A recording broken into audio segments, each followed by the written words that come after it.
Hi guys, দেখো আমাদের ভিডিওটা। সায়নী চা নিয়ে বসেছে, মানে আমার মাম্মাম চা নিয়ে বসেছে।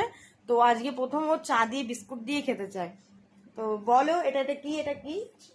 এটা কফি। ও, আর ও পড়তে বসে হট করে ওর খিদে পেয়ে গেছে, মানে একটা বাহানা তো চাই যে না আমি কিছু একটা করব। তা ও বললো যে আমার খিদে পেয়ে গেছে, ও দিদিকে বললো দিদি একটু কফি এনে দে। ও কফি খাচ্ছে, এই যে কফির গ্লাস, এই দেখো কফি। আর সাথে কি নিয়েছে? দুটো বিস্কিট। দুটো বিস্কিট মানে অনেকটাই বেশি ওর জন্য। তো তুমি কিছু কি বলতে চাও? আমার একটা জিনিস লাগবে এদের কাছে। কি লাগবে? একটা চকলেট মেগলেট ও, লাগবে। ও, আর এই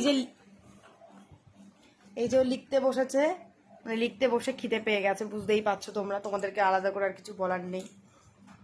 আশা করি সব বাচ্চারাই এরকম করে। এইটুকুনি জানি যে আর ওতে হয়ে